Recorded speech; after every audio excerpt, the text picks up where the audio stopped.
moi, il y a une chose que j'aime beaucoup partager, eh bien, c'est mon radeau. Hey. Un radeau de 8 pieds par 12 pieds sur la rivière Yukon, ruée vers l'or, que j'ai fait par moi-même en 2006. Donc, 700 km, un mois et demi de temps. Et il y a une section qui s'appelle le Five Fingers Rapid. Le Five Fingers, c'est deux couloirs, des gros rochers, 2 étages de haut. Et ça forme 2 couloirs. Il y a 2 couloirs qu'on peut vraiment se diriger en radeau. Celui de droite ou celui de gauche. Tout le monde me disait, va-t'en Billy dans celui de droite.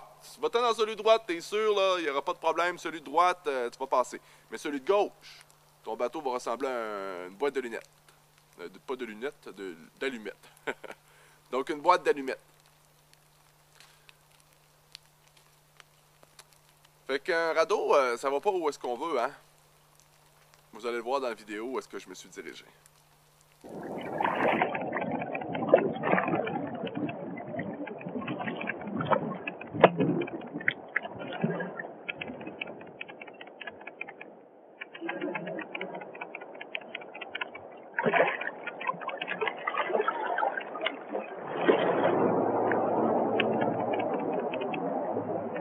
Shit!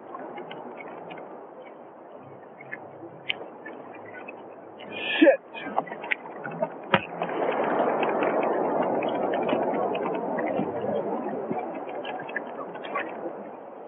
Oh, fuck.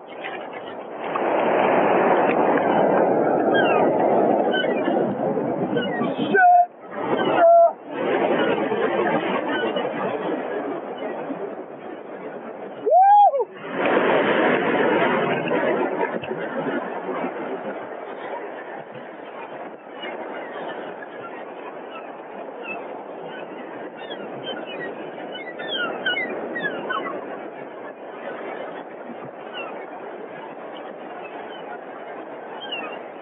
Bon, ben c'était mon expédition que je voulais vous présenter. Alors, on se dit à la prochaine.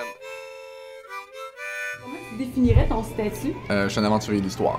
Ah oui? Ouais. C'est quoi, ça, un aventurier Un d'histoire? aventurier d'histoire, c'est un homme qui fait des reconstitutions historiques d'un personnage oublié 50 ans avant l'année en cours. Donc un peu comme qu'on peut voir à l'émission La Ruée vers l'or, Destination Nord-Ouest Télévision. Donc, je me spécialise vraiment en histoire. Et aujourd'hui, un aventurier d'histoire également, ça peut être un consultant en reconstitution historique. Donc, c'est une certaine spécialisation en histoire, reconstitution d'histoire, archéologie historique. J'ai voyagé depuis l'âge de 19 ans à travers le monde. Là, j'ai 19 ans, je faisais du Québec à l'Alaska. Ensuite, eh bien, je faisais un tour de l'Europe avec une scène d'impoche. Un moment donné, bien, je faisais 1600 km du nord de l'Italie à Jérusalem, habillé en chevalier. Je suis un gars autodidacte, donc je m'en vais chercher vraiment. J'essaie de chercher les spécialistes, donc je travaille avec Jacques Lacourcière, avec disons, Michel Cadieux, spécialiste en faire des têtes de flèche là. Puis là dernièrement j'ai rencontré André-François Bourbeau avec un doctorat en survie en forêt. Donc je m'en vais côtoyer ces gens-là. Et puis finalement bien j'apprends.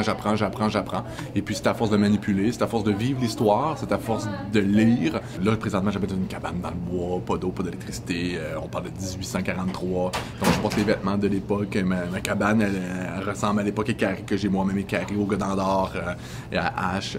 Donc j'ai un sauna typique des années 1800 aussi que j'ai construit, mon four à pain. Donc c'est une expédition d'une certaine façon, beaucoup plus sédentaire, mais ça reste que c'est de vivre l'époque. J'ai travaillé avec justement les maisons de production télé, comme La Ruée vers l'or à TVA présentement là, qui passe. J'ai travaillé tout le début jusqu'à la fin avec eux. Je fais des conférences. J'ai écrit 4 livres quand même sur mes expériences. J'étais un précurseur là-dedans, là. J'étais un original. Je suis vraiment original et puis c'est important d'avoir des originales, c'est important d'être. Je pense que fondamentalement on a tous un côté différent et c'est important d'aller le chercher. Je pense que chaque être humain a un côté créatif, là. Que tu sois un cartésien ou que tu sois vraiment un épicurien, peu importe, je pense que c'est important d'aller le chercher et moi je le trouve par rapport à l'histoire, en affichant ou très ouvertement cette différence-là. Je suis un artiste fondamentalement, donc c'est pour ça que j'écris, c'est pour ça que j'aime me sentir différent. Parce qu'il y a des messages que je véhicule à travers ça. Hein. La simplicité, pas besoin d'avoir 10 millions dans son compte en banque. En réalité, aujourd'hui, je trouve que notre objectif, c'est d'en avoir plus. Mais moi, mon objectif, c'est d'en avoir moins. C'est de vivre avec moins.